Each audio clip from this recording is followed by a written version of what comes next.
Friends, welcome back to our channel wealthy life. Happiest minds IPOയുടെ allocation status ഇന്നലെ, അതായത് 15 September 2020 വന്നിരുന്നു. അതിൻ്റെ അലോക്കേഷൻ സ്റ്റാറ്റസ് പരിശോധിച്ചാൽ വളരെ കുറച്ച് റീറ്റെയിലർ ഇൻവെസ്റ്റേഴ്സിന് മാത്രമേ ആ IPO കിട്ടിയിട്ടുള്ളൂ എന്ന് മനസ്സിലാക്കാം. അതിൻ്റെ പിന്നിലെ റീസൺ ഞാൻ ഹാപ്പിയസ്റ്റ് മൈൻഡ്സ് IPOയുടെ വീഡിയോ ചെയ്തപ്പോൾ തന്നെ പറഞ്ഞതാണ്. കാരണം ആ IPOയ്ക്കിൽ റീറ്റെയിലർ ഇൻവെസ്റ്റേഴ്സിനുള്ള ബാൻഡ് വളരെ കുറഞ്ഞ ബാൻഡാണുള്ളത്. കൂടാതെ IPOയുടെ സബ്സ്ക്രിപ്ഷൻ റേറ്റ് 1.5 ടൈംസ് ആയിരുന്നു. അതായത് ഒരുപാട് റീറ്റെയിലർ ഇൻവെസ്റ്റേഴ്സ് ആ IPOയ്ക്ക് വേണ്ടി അപ്ലൈ ചെയ്തു. അതുകൊണ്ട് നല്ലൊരു കോമ്പറ്റീഷൻ നമ്മൾക്ക് ആ IPOയിൽ കാണാമായിരുന്നു. ഇതിൻ്റെ പിന്നിലെ റീസൺ പരിശോധിക്കുകയാണെങ്കിൽ ഈ ടൈമിൽ ഏറ്റവും നന്നായി പെർഫോം ചെയ്യുന്ന ഒരു സെക്ടറാണ് IT സെക്ടർ കൂടാതെ മറ്റൊരു സെക്ടർ ഈ ടൈംസിൽ ഏറ്റവും നന്നായി പെർഫോം ചെയ്യുന്നുണ്ട്. അത് കെമിക്കൽ സെക്ടറാണ്. കെമിക്കൽ സെക്ടറിൻ്റെ പൊട്ടൻഷ്യൽ മനസ്സിലാക്കുന്നതിന് വേണ്ടി നമ്മൾ time to focus chemical sector എന്നൊരു പ്ലേലിസ്റ്റിൽ നമ്മൾ കുറച്ച് വീഡിയോ ചെയ്തിരുന്നു. ആ വീഡിയോയിൽ നല്ല പൊട്ടൻഷ്യൽ ആയിട്ടുള്ള കെമിക്കൽ സ്റ്റോക്കുകളെ ഐഡൻറ്റിഫൈ ചെയ്ത് അതിൻ്റെ ബെസ്റ്റ് ബൈയിങ് ലെവൽസും ഞാൻ റെക്കമെൻഡ് ചെയ്തിരുന്നു. ഇപ്പോൾ ഹാപ്പിയസ്റ്റ് മൈൻഡ്സ് IPO നഷ്ടപ്പെട്ടവർക്ക് മറ്റൊരു ആശ്വാസകരമായ വാർത്തയുമായിട്ടാണ് ഞാൻ എത്തിയിരിക്കുന്നത്. അതായത് സ്പെഷ്യാലിറ്റി കെമിക്കൽ സെക്ടറിലെ ഒരു IPOയെ കുറിച്ചാണ് നമ്മൾ ഇന്നത്തെ വീഡിയോയിൽ പരിശോധിക്കുന്നത്. വെൽത്തി ലൈഫ് എന്ന ചാനൽ നിങ്ങൾ ആദ്യമായിട്ടാണ് വിസിറ്റ് ചെയ്യുന്നതെങ്കിൽ ചാനൽ ദയവായി സബ്സ്ക്രൈബ് ചെയ്യുക for getting instant stock recommendation and regular market updates. ഇനി നമ്മൾക്ക് വീഡിയോയിലേക്ക് കിടക്കാം. ഈ വീഡിയോയിൽ നമ്മൾ ഡിസ്കസ് ചെയ്യുന്നത് സ്പെഷ്യാലിറ്റി കെമിക്കൽ സെക്ടറിലെ കമ്പനിയായ കെംകോണിൻ്റെ കെംകോൺ IPOയെ കുറിച്ചാണ്. ഈ IPO ഓപ്പൺ ആകുന്നത് 21 സെപ്റ്റംബർ 2020 മുതൽ 23 സെപ്റ്റംബർ 2020 വരെയാണ്. ഇതേ പീരീഡിൽ നമ്മൾക്ക് മറ്റൊരു IPO കൂടി കാണാൻ കഴിയും. അത് ക്യാംസ് IPOയാണ്. മ്യൂച്വൽ ഫണ്ട് സർവീസ് പ്രൊവൈഡറായ ക്യാംസിൻ്റെ IPOയെ കുറിച്ച് ഒരു ഡീറ്റെയിൽഡ് അനാലിസിസ് ഞാൻ ചെയ്തിട്ടുണ്ട്. അതിൻ്റെ ലിങ്ക് ഡിസ്ക്രിപ്ഷൻ ബോക്സിലും അതോടൊപ്പം തന്നെ ചാനലിൻ്റെ പ്ലേലിസ്റ്റിലെ IPO ഡീറ്റെയിൽസ് എന്ന പ്ലേലിസ്റ്റിലും അവൈലബിൾ ആണ്. അതുകൂടാതെ റൗട്ട് മൊബൈലിൻ്റെ IPOയുടെ അലോക്കേഷൻ സ്റ്റാറ്റസ് എങ്ങനെ ചെക്ക് ചെയ്യാം എന്ന് മനസ്സിലാക്കുന്നതിന് വേണ്ടി IPO അലോക്കേഷൻ സ്റ്റാറ്റസ് എങ്ങനെ ചെക്ക് ചെയ്യാം എന്നതിനെക്കുറിച്ച് ഒരു ചെറിയ വീഡിയോയും അതോടൊപ്പം തന്നെ അത് ചെക്ക് ചെയ്യാനുള്ള ഒരു ലിങ്കും ഞാൻ വീഡിയോയുടെ ഡിസ്ക്രിപ്ഷൻ ബോക്സിൽ കൊടുത്തിട്ടുണ്ട്. ഈ വീഡിയോയും ഈ മെറ്റീരിയൽസ് എല്ലാം ഫ്രീ ഓഫ് കോസ്റ്റ് ചാനലിൻ്റെ പ്ലേലിസ്റ്റിലും അതോടൊപ്പം തന്നെ ഡിസ്ക്രിപ്ഷൻ ബോക്സിലും അവൈലബിൾ ആണ്. IPOയുടെ ഡീറ്റെയിൽസിലേക്ക് കടക്കുന്നതിന് മുൻപ് തന്നെ കമ്പനിയെക്കുറിച്ചും കമ്പനിയുടെ ബിസിനസ് മോഡലിനെക്കുറിച്ചും പരിചയപ്പെടാം. 1988 എസ്റ്റാബ്ലിഷ് ആയിട്ടുള്ള സ്പെഷ്യലൈസ്ഡ് കെമിക്കൽ സെക്ടറിലെ ഒരു കമ്പനിയാണ് കെംകോൺ പ്രധാനമായും 2 സെക്ടറിലുള്ള കെമിക്കൽ പ്രൊഡക്ട്സാണ് ഉണ്ടാക്കുന്നത്. ഒന്ന് ഫാർമസ്യൂട്ടിക്കൽ കെമിക്കൽ പ്രൊഡക്ട്സും അതോടൊപ്പം തന്നെ ഓയിൽ ഫീൽഡ് കെമിക്കൽ പ്രൊഡക്ട്സും. ഫാർമസ്യൂട്ടിക്കൽ കെമിക്കൽ പ്രൊഡക്ട്സിൽ കമ്പനി ഉണ്ടാക്കുന്നത് ഫാർമ ഇൻ്റർമീഡിയേറ്റ്സ്, സിലാനസ് എന്നീ പ്രൊഡക്റ്റുകളാണ്. ഇനി ഓയിൽ ഫീൽഡ് കെമിക്കൽ നോക്കുകയാണെങ്കിൽ ഇതിൽ company calcium bromide, sodium bromide, zinc bromide എന്നീ പ്രൊഡക്ട്സുകളിലാണ് മാനുഫാക്ചർ ചെയ്യുന്നത്.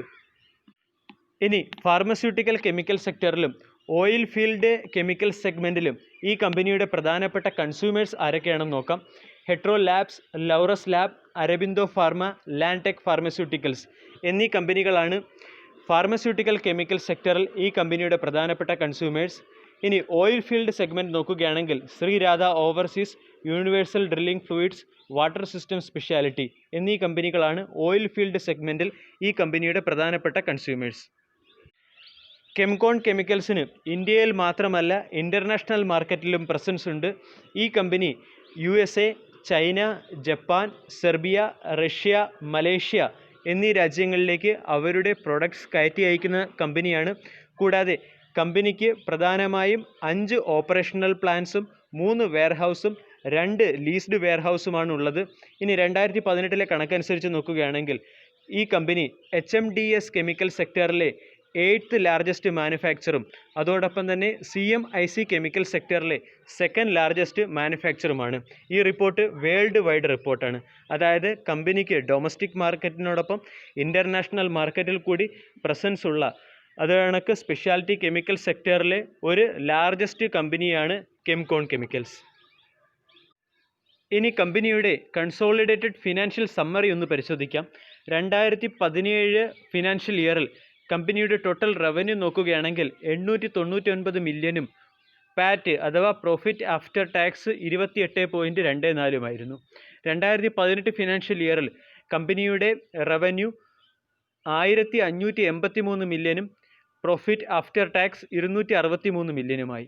2019 നോക്കുകയാണെങ്കിൽ കമ്പനിയുടെ ടോട്ടൽ റവന്യൂ 3053 മില്യനും പ്രോഫിറ്റ് ആഫ്റ്റർ ടാക്സ് 430 മില്യനുമാണ്. 2020 ഫിനാൻഷ്യൽ ഇയറിൽ കമ്പനിയുടെ റവന്യൂ 2660 മില്യനും പ്രോഫിറ്റ് ആഫ്റ്റർ ടാക്സ് 488.53 അതായത് കമ്പനിയുടെ profit after tax year on year ബേസിൽ നല്ലൊരു എക്സ്പോണൻഷ്യൽ ആയിട്ടുള്ള രീതിയിലുള്ള ഒരു ഗ്രോത്ത് നമ്മൾക്ക് കാണിക്കുന്നതായിട്ട് മനസ്സിലാക്കാം. അതായത് 2017ലെയും 2018ലെയും കൂടെ പെർഫോമൻസ് നോക്കൂ. 2017 28 മില്യണിൽ നിന്നും ഒറ്റ വർഷം കൊണ്ട് 263 മില്യൺ ആണ് കമ്പനിയുടെ പ്രോഫിറ്റ് ആഫ്റ്റർ ടാക്സും അതോടൊപ്പം തന്നെ റവന്യൂവിലും വർധനവുണ്ടായത്. ഇനി IPO ഡീറ്റെയിൽസിലേക്ക് എത്താം. IPO ഡീറ്റെയിൽസിൽ ആദ്യമായി നമ്മൾ പരിശോധിക്കുന്നത് IPOയുടെ എയിം അല്ലെങ്കിൽ ഒബ്ജക്റ്റീവ് ആണ്. IPOയുടെ aim to meet the capital expenditure for expansion of manufacturing facility, അതായത് കമ്പനിയുടെ മാനുഫാക്ചറിങ് എബിലിറ്റി കൂട്ടുന്നതിന് വേണ്ടിയും ബിസിനസ് എക്സ്പാൻഷന് വേണ്ടിയുമാണ് ഈ IPO കൊണ്ടുവരുന്നത്.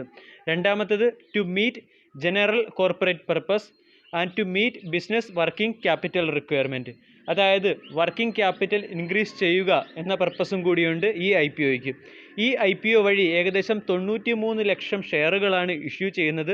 അതായത് ഏകദേശം 318 കോടി രൂപയാണ് സമാഹരിക്കുന്നത്. ഇതിൽ 48 ലക്ഷം ഷെയറുകൾ ഫ്രഷ് ഇഷ്യൂ വഴിയും 45 ലക്ഷം ഷെയറുകൾ ഓഫർ ഫോർ സെയിൽ വഴിയുമാണ് വിൽക്കുന്നത്.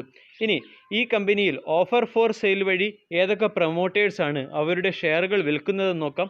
പ്രൊമോട്ടേഴ്സിലേക്ക് പോകുന്നതിന് മുമ്പേ കമ്പനിയുടെ ഇപ്പോഴത്തെ പ്രൊമോട്ടേഴ്സ് ഹോൾഡിംഗ് നോക്കാം. കമ്പനിയുടെ ഇപ്പോഴത്തെ പ്രൊമോട്ടേഴ്സ് ഹോൾഡിംഗ് 70.85%. ഇനി കമ്പനിയുടെ പ്രൊമോട്ടേഴ്സ് നോക്കുകയാണെങ്കിൽ കമൽ കുമാർ രാജേന്ദ്ര അഗർവാളും അതോടൊപ്പം തന്നെ നരേഷ് വിജയ് കുമാർ ഗോയൽ എന്നീ 2 വ്യക്തികളാണ് ഈ കമ്പനിയുടെ പ്രൊമോട്ടേഴ്സ്. ഈ ഓഫർ ഫോർ സെയിൽ വഴി അവർ അവരുടെ 45 ലക്ഷം ഷെയറുകളാണ് വിൽക്കുന്നത്.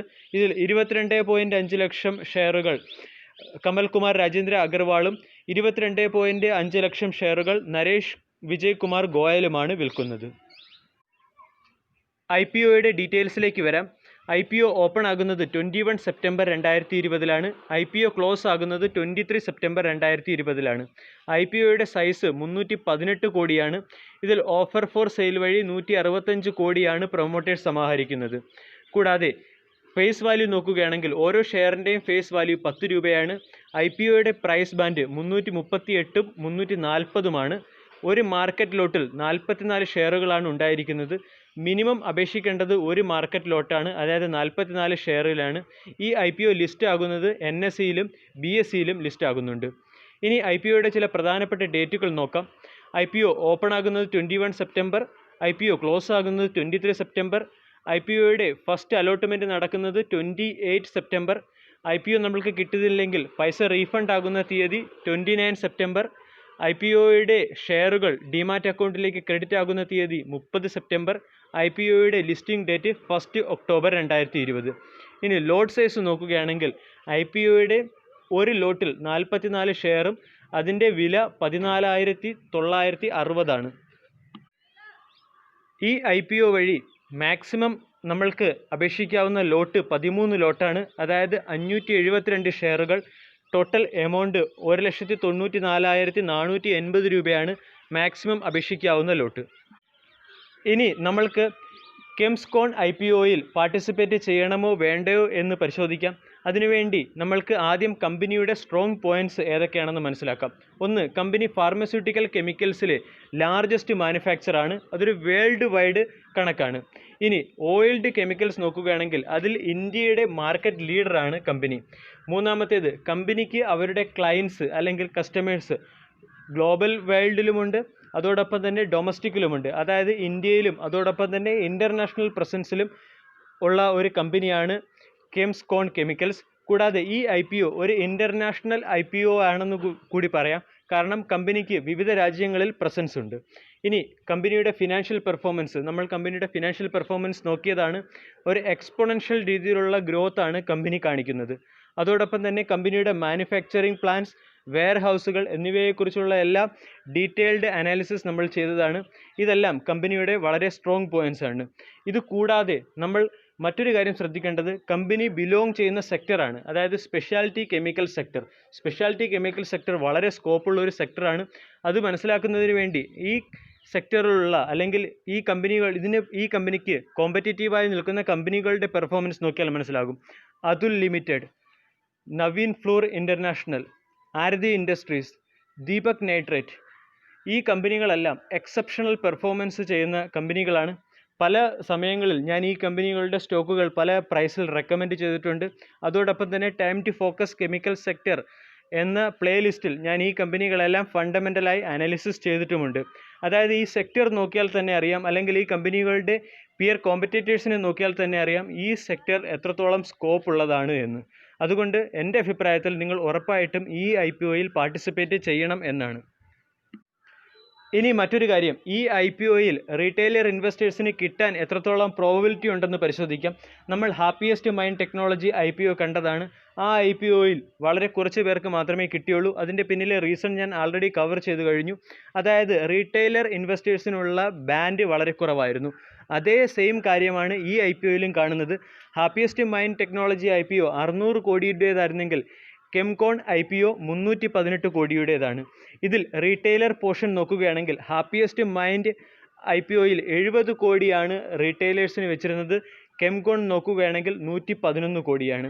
അതായത് ഹാപ്പിയസ്റ്റ് മൈൻഡ് IPOയിൽ ഏകദേശം 46,958 റീറ്റെയിലർ ഇൻവെസ്റ്റേഴ്സിന് മാത്രമുള്ള ഷെയറുകളെ ഉണ്ടായിരുന്നുള്ളൂ.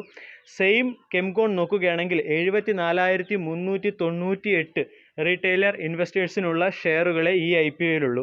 അതായത് ഈ IPO എത്രത്തോളം കോമ്പറ്റീറ്റീവ് ആണ്, അല്ലെങ്കിൽ ഈ IPO കിട്ടാൻ എത്രത്തോളം പാടാണ് എന്നാണ് ഈ കണക്കുകൾ സൂചിപ്പിക്കുന്നത്. റീസെൻ്റായിട്ട് വന്ന വിവിധ IPOകളുടെ മാർക്കറ്റ് ക്യാപ്പും അതോടൊപ്പം തന്നെ റീറ്റെയിലർ പോർഷൻ്റെയും ഒരു ഡീറ്റെയിൽഡ് ഡേറ്റയാണ് ഞാൻ ഇവിടെ കാണിച്ചിരിക്കുന്നത്. ഇതിൽ നിന്നും നമ്മൾക്ക് മനസ്സിലാകാം ഈ IPO എത്രത്തോളം ടഫാണ്, അല്ലെങ്കിൽ എത്രത്തോളം വലിയ സബ്സ്ക്രിപ്ഷനാണ് ഈ IPOയിൽ വരാൻ പോകുന്നത് എന്ന്. ഇനി ഈ IPOയിൽ അപേക്ഷിക്കുമ്പോൾ ശ്രദ്ധിക്കേണ്ട ചില പോയിന്റുകൾ കൂടി ഞാൻ ഈ വീഡിയോയിൽ ഉൾപ്പെടുത്തുന്നുണ്ട്. ഒന്നാമത്തെ പോയിന്റ്, നമ്മൾക്കിപ്പോൾ ഒരു ലോട്ടാണ് നമ്മൾ എയിം ചെയ്യുന്നതെങ്കിൽ കൂടിയും ഇതേ കണക്ക് ടൈറ്റ് കോമ്പറ്റീറ്റീവ് ആയിട്ടുള്ള IPO അല്ലെങ്കിൽ നല്ല സെക്ടറുകളിൽ വരുന്ന IPOയിൽ നമ്മൾക്ക് ഒരു ലോട്ട് കിട്ടണമെങ്കിൽ നമ്മൾ ഡിഫറൻറ്റ് അക്കൗണ്ടിൽ നിന്നും മിനിമം ഒരു 5 ലോട്ടിനെങ്കിലും അപേക്ഷിക്കണം. അതായത് നമ്മൾ ആൾറെഡി ഇപ്പോൾ നമ്മളുടെ കയ്യിൽ സീറോദയിൽ ഒരു അക്കൗണ്ട് ഉണ്ട് എങ്കിൽ കൂടിയും നമ്മളുടെ റിലേറ്റീവ്സിൻ്റെ പേരിലോ അല്ലെങ്കിൽ കിൻസിൻ്റെ പേരിലോ പുതിയ അക്കൗണ്ടുകൾ ഓപ്പൺ ചെയ്ത് ഡിഫറൻറ്റ് അക്കൗണ്ടുകളിൽ നിന്നും നമ്മൾ IPOയ്ക്ക് അപേക്ഷിക്കണം. അതോടൊപ്പം തന്നെ ഡയറക്റ്റ് ബ്രോക്കേഴ്സിൽ നിന്നും അപേക്ഷിക്കുന്നതിനേക്കാൾ കൂടുതൽ IPO കിട്ടാൻ പ്രോബബിലിറ്റി ആയിട്ട് ഞാൻ കാണുന്നത് ASBA വഴി IPOയ്ക്ക് അപേക്ഷിക്കുന്നതാണ്. ASBA വഴി അപേക്ഷിക്കുമ്പോൾ IPO കിട്ടാനുള്ള പ്രോബബിലിറ്റി കൂടുന്നതായിട്ട് ഞാൻ കണ്ടിട്ടുണ്ട്. അതോടൊപ്പം തന്നെ പ്രൈസ് ബാൻഡ് നോക്കുക. ഈ IPOയുടെ പ്രൈസ് ബാൻഡ് നമ്മൾ കണ്ടതാണ്. ഏകദേശം ഒരു ലോവർ പ്രൈസ് ബാൻഡും ഉണ്ടാകും, ഒരു ഹയർ പ്രൈസ് ബാൻഡും ഉണ്ടാകും. എപ്പോഴും ടൈറ്റ് ആയിട്ടുള്ള IPOകളിൽ നമ്മളെപ്പോഴും ഹയർ പ്രൈസ് ബാൻഡിൽ അപേക്ഷിക്കണം. ഹയർ പ്രൈസ് ബാൻഡിൽ അപേക്ഷിക്കുമ്പോൾ നമ്മൾക്ക് IPO കിട്ടാനുള്ള പ്രോബബിലിറ്റി കൂടും. വീഡിയോ എല്ലാവർക്കും ഇഷ്ടമായി എന്ന് വിശ്വസിക്കുന്നു. Thank you.